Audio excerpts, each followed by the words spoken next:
तो आइए आज हम लोग देखते हैं एक्सरसाइज 3.5 का क्वेश्चन नंबर 2 का एक नंबर दिया हुआ है कि ए और बी के किन मानों के लिए निम्न रैखिक समीकरणों के युग्म अपरिमित रूप से अनेक हल होंगे। तो सबसे पहले तो हमें अपरिमित रूप से अनेक हल होने वाला कंडीशन लिखना पड़ेगा। क्वेश्चन यहाँ पर लिखा हुआ है, दिया हुआ है 2x + 3y = 7 a - b × x + a + b × y = 3a + b - 2। यानी इस समीकरण के लिए, इस समीकरण में जो ए कहते हैं ए का और बी का किन मानों के लिए अपरिमित रूप से अनेक हल होंगे। तो सबसे पहले हम कंडीशन लिखेंगे अपरिमित रूप से अनेक हल होने के लिए। तो बता दिए थे बाबू a1 बटा a2 = b1 बटा b2 = c1 बटा c2। यानी ऐसा मान रहता है तो क्या होता है बाबू, अपरिमित रूप से अनेक हल होता है। तो सबसे पहले इस इक्वेशन में से हम क्या करेंगे, इस मान को यहाँ पे पुट करेंगे। तो यहाँ पे हो जाएगा a1 की जगह पे 2 हो जाएगा, 2 a2 का मान क्या दिया हुआ है यहाँ पे a - b, यहाँ लिख लेंगे a - b = b1 का मान यहाँ पे प्राप्त होगा 3 और b2 का मान यहाँ पे क्या प्राप्त होगा बाबू, तो a + b = c1 का मान हो जाएगा 7 और यहाँ पे c2 का मान होगा 3a + b - 2। यानी कि ये मान हमें प्राप्त हो गया। अब इसमें से किसी दो को क्या करेंगे, लेके एक समीकरण तैयार करेंगे। तो सबसे पहले इन दोनों को लेके हम चलते हैं। तो जब इस समीकरण को लेके चलेंगे तो तिरछा तिरछी गुणा करेंगे। तो यहाँ पे ऐसे तिरछा तिरछी गुणा करेंगे तो ये हो जाएगा 2a + 2b। ऐसे इधर करेंगे तो बराबर के इधर आएगा तो ये हो जाएगा 3a - 3b। अब इसको इधर बुला लेते हैं तो ये हो जाएगा 2a + 2b। ये आएगा तो इधर -3a + 3b, इधर कुछ नहीं बचा तो जीरो कर लेंगे। अब यहाँ पे क्या 2a है, यहाँ पे 3a है माइनस में है तो यहाँ पे -a हो जाएगा घट के, e होगा जुट जाएगा तब +5b = 0। इसको इक्वेशन फर्स्ट मान लेंगे। ठीक उसी प्रकार से इसमें से इस मान को हम लोग लेके चलते हैं, इन दोनों मान को, क्योंकि सब तो इक्वल है, इसको लेके चलते हैं। तो यहाँ पे इन दोनों मान को लेके चलेंगे तो तिरछा तिरछी इसमें भी गुणा करेंगे तो ये हो जाएगा 3 3 जा 9a, यहाँ पर लिख लेंगे 9a और 3 में b से होगा तो +3b और 3 में 2 से हो जाएगा तो क्या 3 दूना 6। ठीक उसी प्रकार से बराबर देंगे और इसमें गुणा करेंगे तो ये हो जाएगा 7a + 7b।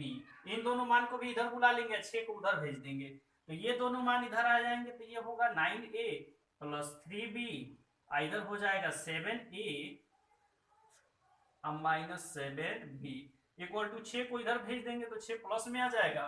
आइए इधर देखते हैं, यहाँ 9a और यहाँ पे क्या हो जाएगा -7a, तो 9 में से 7a जाएगा तो कितना बचेगा, यहाँ हो जाएगा 2a और यहाँ पे है 3b या -7b, ये घट जाएगा तो हो जाएगा -4b = यहाँ पे 6। इसमें से 2 कॉमन ले लेते हैं तो ये हो जाएगा a - 2b = 6 है और 2 से 6 को काटेंगे तो 3 बार में, तो ये होगा a - 2b = 3। इक्वेशन नंबर 2 मान लेते हैं। अब इक्वेशन 1 और इक्वेशन 2 को हल करेंगे तो हमें a और b का मान प्राप्त होगा। तो आइए देखते हैं दोनों इक्वेशन में। इक्वेशन 1 में इधर भी a माइनस में है, इधर a प्लस में है, तो केवल दोनों इक्वेशन को हम लोग जोड़ देंगे तो इसका मान निकल जाएगा समीकरण 1 + 2 करने पर। तो समीकरण 1 यहाँ पे है -a + 5b = 0, तो -a + 5b = 0 और समीकरण 2 ये है a - 2b = 3। अब जोड़ने पे तो चिन्ह बदलता नहीं है, प्लस माइनस कट जाएगा, ई घट के क्या होगा 3 हो जाएगा, 5 में से यहाँ पे 3b हो जाएगा, यहाँ पे आया तो 3। अब b बराबर क्या होगा 3/3, ये दोनों कट जाएगा तो b बराबर 1 प्राप्त होगा, एक बार में कटेगा 1 हो जाएगा। अब इस b के मान को समीकरण 2 में या समीकरण 1 में रखेंगे तो हमें a का मान प्राप्त हो जाएगा। तो आप लोग तब तक इसे नोट कर सकते हैं।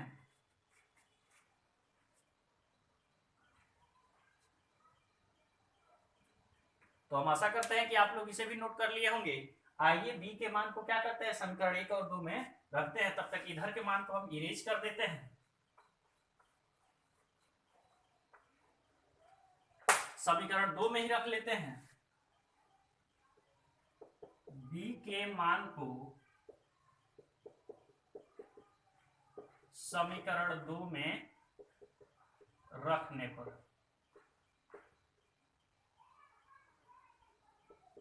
तो b के मान को, इससे नीचे यहां से आप लोग उतारिएगा, b के मान को जब रखेंगे तो पहले समीकरण 2 लिखते हैं, a minus 2b equal to 3, और यहाँ पे b के जगह पे 1 रख लेंगे तो a यहाँ पे हो जाएगा माइनस, और 2 में वहां 1 से गुणा करेंगे, अब बराबर ये क्या हो जाएगा 3, यहाँ 1 लिखना पड़ेगा।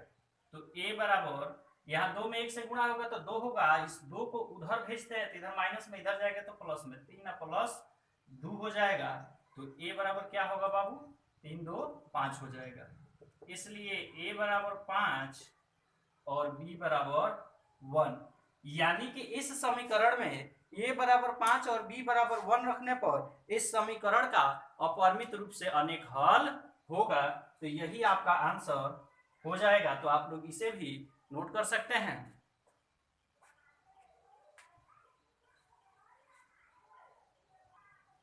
तो पिछले क्वेश्चन को हमने इरेज कर दिया और दूसरा क्वेश्चन यहाँ पे हम लोगों ने लिख दिया है। यहाँ पे 2 का 2 नंबर क्वेश्चन कह रहा है कि के किस मान के लिए निम्न रैखिक समीकरणों के युग्म का कोई हल नहीं है। तो सबसे पहले हमें कोई हल नहीं होने के लिए यहाँ पे लिखना पड़ेगा। तो कोई हल नहीं होने के लिए आप लोग को बताए थे a1 बटा a2 इक्वल टू b1 बटा b2 not equal to c1 बटा c2। अब इस मान को हम यहाँ पे क्या करेंगे, भरेंगे। तो यहाँ हो जाएगा a1 के जगह पे 3 और a2 के जगह पे हो जाएगा 2k माइनस 1, अब बराबर b1 के जगह पे कुछ नहीं है तो 1 हो जाएगा, और b2 के जगह पे हो जाएगा k माइनस 1 और equal to c not equal to c1 के जगह पे क्या होगा 1 है, और c2 के जगह पे क्या मिलेगा हमें, यहाँ मिलेगा 2k प्लस 1। तो k का मान निकालना है तो हमें क्या, यानी k के किस मान के लिए इसका कोई हल नहीं होगा। तो हम इन दोनों इक्वेशन को, इन दोनों मान को ले लेंगे, अब तिरछा तिरछी गुणा करेंगे तो यहाँ इधर गुणा करेंगे तो ये हो जाएगा 3k और इसमें होगा तो माइनस 3, अब बराबर यहाँ पे क्या होगा, यहाँ पे पहले लिख लेते हैं कोई हल नहीं होने के लिए, यहीं पे लिखना पड़ेगा कोई हल नहीं होने के लिए। कोई हल नहीं होने के लिए कंडीशन ये होता है, यहाँ पे इसको ले लेते हैं इन दोनों मानों को, तो तिरछा तिरछी गुणा करेंगे तो ये हो जाएगा 3k और माइनस 3 एकम क्या हो जाएगा 3, अब बराबर इधर करेंगे तो 2 में 1 से गुणा करेंगे तो ये हो जाएगा 2k और माइनस 1, इसको k को इधर बुला लेते हैं, 3 को उधर भेज देते हैं तो 3k, आई आ जाएगा तो माइनस 2k, अब बराबर यहाँ बचेगा माइनस 1, आई जाएगा तो इधर हो जाएगा प्लस, तो प्लस 3, अब यहाँ 3k में से 2k जाएगा तो बचेगा k, अब बराबर इधर 3 में से 1 घट जाएगा तो क्या बचेगा 2, यानी k का मान 2 होगा तो इसमें क्या होगा, कोई हल नहीं होगा। अतः k बराबर 2 होने पर समीकरण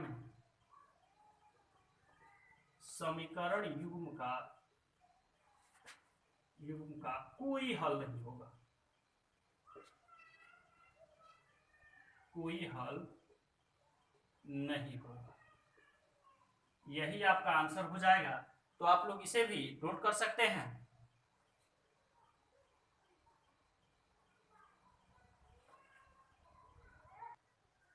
तो पिछले क्वेश्चन को हमने इरेज कर दिया। क्वेश्चन नंबर 3 यहाँ पे दिया हुआ है, कह रहा है कि निम्न रैखिक समीकरणों के युग्म को प्रतिस्थापन एवं वज्रगुणन विधियों से हल ज्ञात कीजिए और फिर ज्ञात कीजिए किस विधि को आप अधिक उपयुक्त मानते हैं। मतलब कि एक बार प्रतिस्थापन विधि से हल किया जाए और दूसरे बार वज्रगुणन विधि से, और किस विधि को आप उपयुक्त मानते हैं उसकी गणना करें। तो सबसे पहले तो हम लोग इस चैप्टर में तो वज्रगुणन विधि से हल कर ही रहे हैं, तो इस क्वेश्चन को हम लोग क्या करते हैं, पहले प्रतिस्थापन विधि से हल करते हैं, उसके बाद से वज्रगुणन विधि से हल करेंगे। तो यहाँ पर लिख देते हैं प्रतिस्थापन विधि।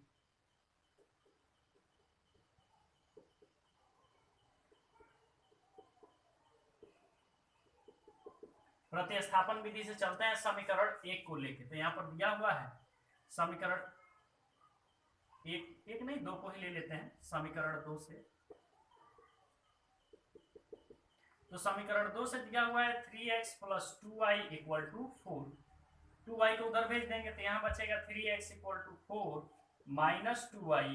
अब यहाँ पे 3 को उधर भेजेंगे तो x = क्या हो जाएगा 4 - 2y और बटा में आ जाएगा 3। अब इस x के मान को अब 2 से चले हैं तो समीकरण एक में रखेंगे। तो यहाँ लिखेंगे x के मान को समीकरण एक में रखने पर, तो x के मान को समीकरण एक में रखते हैं तो समीकरण एक यही ना है जी, दिया हुआ है 8x + 5y = 9। तो यहाँ पे ये मान अगर हम भरते हैं तो यहाँ हो जाएगा 8 और x के जगह पे यहाँ पे लिखेंगे 4 - 2y या बटा में क्या दिया हुआ है 3 और +5y = 9। आइए इसको इधर सॉल्व करते हैं।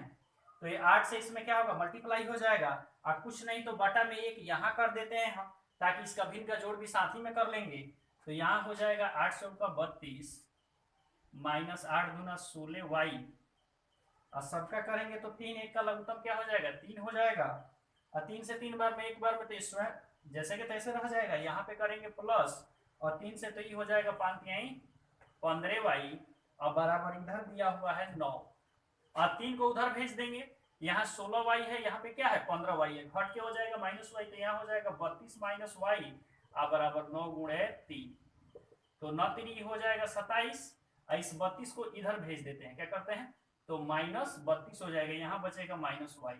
तो -y बराबर अब 32 में से 27 जाएगा तो यहाँ बचेगा -5। तो माइनस से माइनस कट गया और y बराबर 5। अब y के मान को समीकरण एक में या दो में हम रख सकते हैं। तो यहाँ पर लिखते हैं y के मान को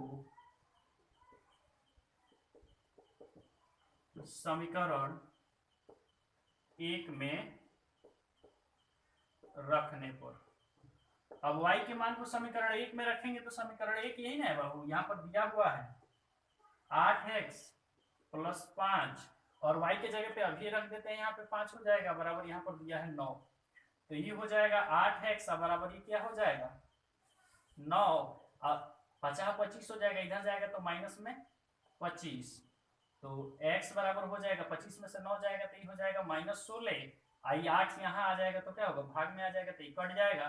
तो 8 × 16 यानी -2 बार में, इसलिए x बराबर -2 और y बराबर 5। यही आपका आंसर आ गया। अब इसी क्वेश्चन को हम लोग वज्रगुणन विधि से भी हल करेंगे। आंसर तो सेम ही आएगा क्योंकि किसी भी विधि से हल करें आंसर वही आएगा। तो आप लोग फिलहाल इसे नोट कर सकते हैं।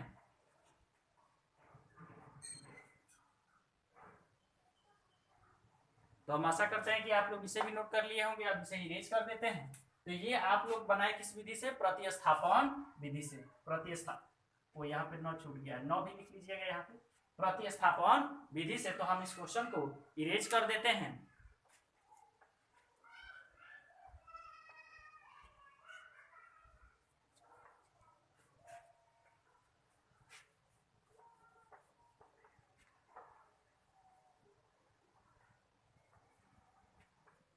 आइए अब हम इसे वज्रगुणन विधि से हल करते हैं।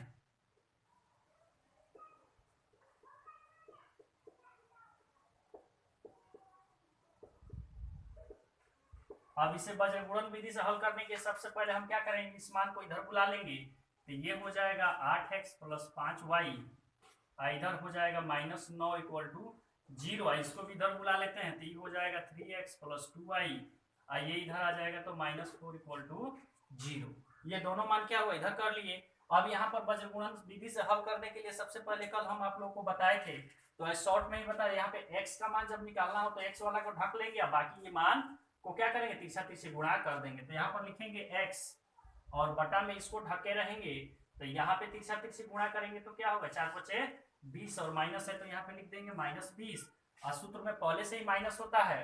अब यहाँ पे इसको ढके रहेंगे। अब इसको तीसरा तीसरे गुणा करेंगे तो 9 दूना कितना हो जाएगा 18 और माइनस में पहले से यहाँ माइनस है तो माइनस माइनस क्या हो जाएगा प्लस, तो यहाँ 18 लिख सकते हैं। अब बराबर जब y का मान निकालेंगे तो y वाला मान ढकेंगे तो ये मान हमें प्राप्त होगा।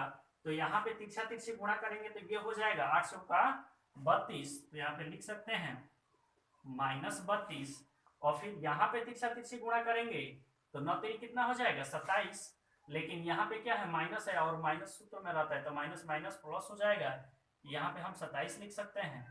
और बराबर जब एक वाला मान निकालेंगे यहाँ पे 1 भरेंगे तो ये वाला मान तिरछा तिरछी गुणा करेंगे तो 9 दूना कितना हो जाएगा 18, और इसको तिरछा तिरछी जब मल्टीप्लाई करेंगे तो कितना हो जाएगा 5 तिहाई 15, तो यहाँ पर -15 लिख सकते हैं। अब इस मान को हम लोग क्या करेंगे सॉल्व करेंगे तो ये हो जाएगा x बटा -2 और यहाँ पे हो जाएगा y बटा, अब 32 में से क्या होगा 32 में से 27 जाएगा तो यहाँ पर बचेगा -5, अब बराबर यहाँ पे जो मान है ये घट जाएगा तो 1 बटा का होगा यहाँ पे 18 यहाँ पे किए थे तो ये हो गया 8 को, यहाँ पे 16 होगा, इसको 1 किए थे तो ये हो जाएगा 16। अब 16 में से 15 जाएगा तो ये बचेगा 1 हो जाएगा। अब एक बार इसको इसके साथ और एक बार इसको इसके साथ रखेंगे तो एक बार x के साथ रखते हैं, x बटा -2 इक्वल टू 1 बटा 1, तो x बराबर जब तिरछा तिरछी गुणा करेंगे तो x हो जाएगा, इधर गुणा करेंगे तो -2 में गुणा करेंगे 1 से तो -2, और एक बार इसके साथ रखेंगे तो इसको भी तिरछा तिरछी गुणा करेंगे तो ये मान हो जाएगा y बटा -5, तो यहाँ पे y बटा -5, यहाँ माइनस पहले इसको ये करेंगे, यहाँ पे y बराबर होता है 9 बटा -4, ये हो जाएगा 8 बटा 3, तो 9 3 27, माइनस में 27 हो जाएगा, y बटा करेंगे तो ये हो जाएगा 8 चौका 32 प्लस 32 को, यहाँ पे ये मान इधर होगा बाबू, इसको 27 को इधर लिखो, अब 32 क्या होगा यहाँ पे आएगा, तो अब ही घट के क्या होगा +5, तो यहाँ 5 रहेगा, तिरछा तिरछी मल्टीप्लाई करेंगे तो y बराबर क्या हो जाएगा 5, इसलिए x बराबर -2 और y बराबर 5, इसको नहीं लिखना है, y बराबर 5। तो हमने दोनों विधि से इस क्वेश्चन को हल कर दिया, दोनों विधि से x बराबर -2 और y बराबर 5 प्राप्त हुआ है, तो आप लोग इसे भी नोट कर सकते हैं।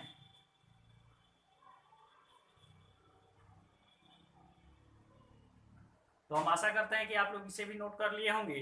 आगे के जो भी प्रश्न होंगे मिलते हैं नेक्स्ट वीडियो में। So thank you.